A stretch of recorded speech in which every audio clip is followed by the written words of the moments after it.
Hello, good morning. Welcome to my online classes. Bond is stronger than blood. बंधन खून के संबंध से कहीं अधिक मजबूत होता है।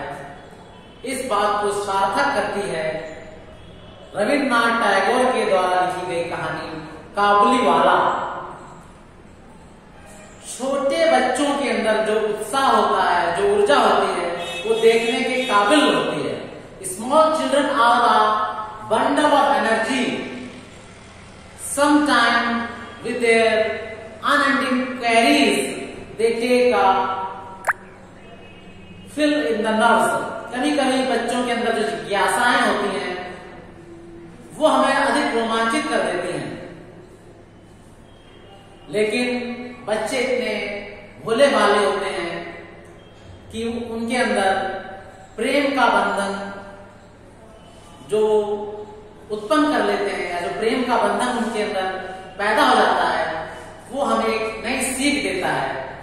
काबुलीवाला एक छोटी कहानी है जो कि रविन्द्रनाथ टैगोर के द्वारा लिखी गई, और इसमें एक छोटी लड़की मिनी की जो काबुलीवाले के साथ इंसानियत के बंधन थे, उनको उन्होंने बेखूबी इस कहानी में दर्शाया है। रविन्द्रनाथ टैगोर जी लिखते हैं कि मेरी 5 साल की छोटी बेटी मिन्नी बिना बकबक किए या बिना बातचीत किए रह नहीं सकती थी। वो बहुत बातूनी थी। I really believe that in all her life she has not wasted a minute in silence। और मेरा तो ये मानना है कि पूरी 5 साल की आयु तक उसने कभी 1 मिनट बिना बोले नहीं गुजारा होगा। Her mother is often vexed at this। और ये सुनकर उनकी माँ यानी कि मिन्नी की माँ अक्सर बहुत नाराज हो जाती थी, और वो अपने बेटी को शांत करने के लिए बहुत प्रयास करती थी, लेकिन उनके लाख चाहने के बाद भी मिन्नी का बातूनी स्वभाव या उसकी बकबक करने की आदत कभी खत्म ना होती। For Minni to be quiet is unnatural. Minni के लिए शांत रहना बिल्कुल अस्वाभाविक था।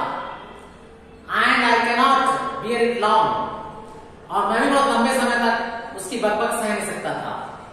And my own talk with her is always lively. और जब मैं मिन्नी के साथ बातें करता था तो मेरे अंदर एक बचपन जागृत हो उठता था, मैं भी सजीव हो जाता था। एक सुबह when I was in the midst of 17th chapter of my new novel, और एक सुबह जब मैं अपनी नए उपन्यास का 17वां अध्याय पूरा कर रहा था, मेरी छोटी बेटी मिन्नी चुपचाप कमरे में आई और उसने अपना हाथ मेरे हाथ पर रख दिया। उसने कहा, पिताजी, रामदयाल हमारा नौकर कौवे को काक कहता है, उसे नहीं मालूम है कुछ भी, है ना ऐसा। बिफोर इससे पहले कि मैं उसे समझा पाता कि एक इस दुनिया में अनेक लोग रहते हैं, सबकी भाषाएं, सबकी बोली अलग अलग है, मेरे समझाने से पहले ही उसने एक नया विषय मेरे सामने लाकर खड़ा कर दिया।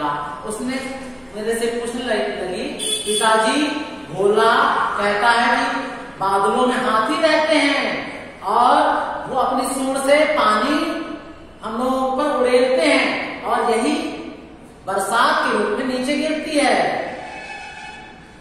और फिर उसने इस बात को खत्म करते एक नया विषय और जोड़ दिया। मैं शांत चुपचाप उसकी बातों को सुनता रहा। बड़ी गंभीरता से मैंने उसे समझाने की कोशिश की और कहा, गो एंड प्ले विद भोला। जाओ मिनी, भोला के साथ खेलो। The window of my room overlooks the road. और मेरे कमरे की खिड़की से सड़क दूर दिखाई देती थी।